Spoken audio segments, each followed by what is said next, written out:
මෙක්සිකෝවෙන් හමුවෙන වාසනාවන්ත මහතම මහත සුනකයා.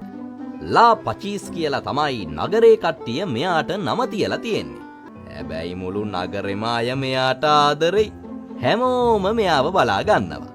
පේනවනේ ඉතින් බලා ගන්න තරම බව්ව මල්ලිගේ ඇඟේ තරමින්ම කඩවල් වල අය මෙයාට හොඳටම කෑම දීලා බර ගානට මහතට ඉන්නවා. ඔයත් වගේ සුරතලාට වැඩිපුර ආදරයට හොඳටම කන්න දෙනවද? පැණි රස, කාබෝහයිඩ්‍රේට් වැඩි කෑම. නැත්නම් දවසට වේල් 4-5ක් 6ක්. එහෙම නැත්නම් වාතේ බොනකොට හරි මොන හරි ස්නැක් එකක් ගන්නකොට ඒ කන දේවල් වලින් හැමතිස්සෙම දෙනවද? අයිස්ක්‍රීම්, චොකලට්, ඒ වගේ පැණි රස අධික දේවල් නිතර දෙනවද? එහෙම නැත්නම් බෝලේ වගේ සුරතලා මහතට තියාගන්න ඕන හින්දා සප්ලිමන්ට්ස් ඊට පස්සේ කෑම අධික ලෙස දෙනවද? එහෙම බෝලේ වගේ තියාගෙන ඉද්දී ආසයි තමයි ආදරේ සිතනවා තමයි. හැබැයි ඔයාලා විශ්වාස කරනවද මිනිසුන්ට වගේම සත්තුන්ට දියවැඩියාව හැදෙන්න පුළුවන් කියලා? දැන් මිනිසුන්ට දියවැඩියාව හැදෙනවා. දියවැඩියාව මොන වගේද වෙන්නේ?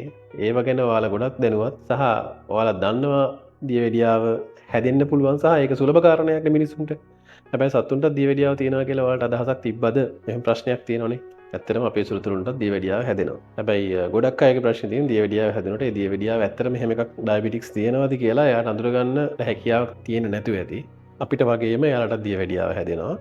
දියවැඩියාව හැදෙන්න බලපාන කරුණු සාධක ගත්තට පස්සේ අපිට වගේම තමයි එයාලටත් දියවැඩියාව අපිට හැදෙන්න බලපාන කරුණුම බලපානවා. ඒ කියන්නේ වැරදි ආහාර රටාවන්, ක්‍රියාශීලී ශරීරයක් නොමැතිකම, ඒ කියන්නේ ව්‍යායාම නොමැතිකම, අස්වාභාවික කෑම රටාවල්, ඊට පස්සේ අධික තෙල් කෑම වගේ දේවල් එක්ක අනිත් ප්‍රශ්නත් එක්ක ඇඟේ එන වෙනස්කම් ඒව බලපානවා. ඉස්සෙල්ලම බලමු දියවැඩියාව තියෙනකොට නම් ඔයාගේ සුළුතලා ඔයා ගෙදරදී දල වශයෙන් අඳුරගන්නේ කොහොමද කියලා.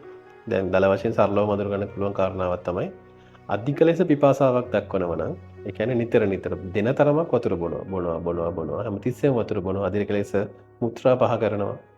ඒ වගේ ඒවා දැකලා තියෙනවා නම් වෙනදට වඩා. ඒ කියන්නේ වෙනද එහෙම කරේ නැහැ. හැබැයි දැන් ගොඩ වතුර බොනවා, ගොඩ චූ දානවා.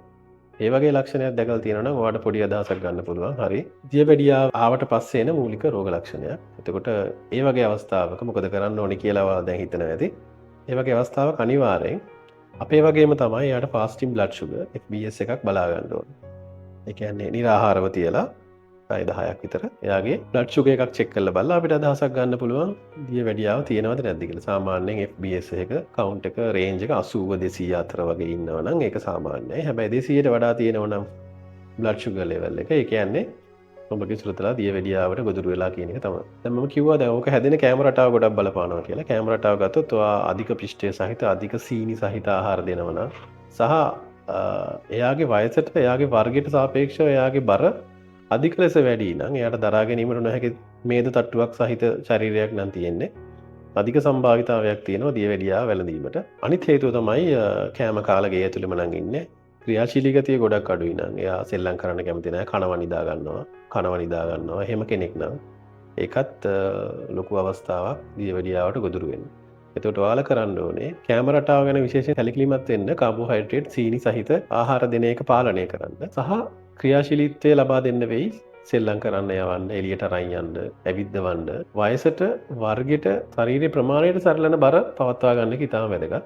එතකොට ගොඩක් ලෙඩ රෝග වලින් මිදෙන්න පුළුවන්. විශේෂයෙන් ඩයබටික්ස් ආවොත් එහෙම ඒක අඳුරගත්තට පස්සේ අපිට ගොඩක් වෙලාවට ඉන්සියුලින් දීලා එයාගේ ජීවිතය ඉතුරු කාලෙම අරන් යන්න වෙනවා ගොඩක් වෙලාවට. ඒකින්ද ඒ වගේ තත්යකට වැටෙන්නේ නැතුව දියවැඩියාව හැදෙන්නේ නැතුව කෑම පාලනය කරගෙන අපිට දියවැඩියාව හැදෙන්න නැති වෙන්න අපි කට පාලනය කරගන්නවා වගේ කෑම වලින් අපේ සුරුතලාගේ කට පාලනය කරන එක කරන්න වෙන්නේ අපිට. මොකද අපිනේ කෑම දෙන්නේ. ඒකින්ද ඒ කෑම පාලනය කරලා ඒ විදිහට එයාගේ සාමාන්‍ය නිරෝගී ශරීරය පවත්වා ගන්න උදව් කරන්න. මම ඉස්සෙල්ලා කිව්වා වගේ රෝග ලක්ෂණ දැක්කොත් මන්ටව වෛද්‍යවරයා ගාවට ගිහලා අදාළ රුධිර පරීක්ෂණ කරගෙන ඊට අදාළ බෙහෙත් විටමින් ඉන්සියුලින් දෙන්න වෙනවා කියලා ඉන්සියුලින් වගේ දේවල් දෙන්න වෙයි. එහෙම නැති වුණොත් දියවැඩියාව අධික සීනි ප්‍රමාණයක් ලේවල ලොකු කාල සීමාවක් පැවතීමෙන් ශරීරයේ ප්‍රධාන අවයව වලට හානි වෙන්න පුළුවන්. අක්මාව වකුගඩු ඒ වගේම ඇසේ සුද මතුවීම ඒ වගේ රෝග ලක්ෂණ එන්න පුළුවන්. ඒකින්ද ඒව ඇති වෙන කලින් වළක්වා ගන්න සුදුසු පියවර ගන්න මේ කරුණුත් එක්ක ඔයාලට පුළුවන් වෙයි. ඒකින්ද නිතර අවධානයෙන් ඉන්න. ඔබගේ සුරතලාගේ කට පාලනය කරන්න ඒක කරන්න පුළුවන් ඔයාට. කෑම පාලනය කරලා නිරෝගී සුරතලෙක් පවත්වා ගන්න පුළුවන් ඔයාලට.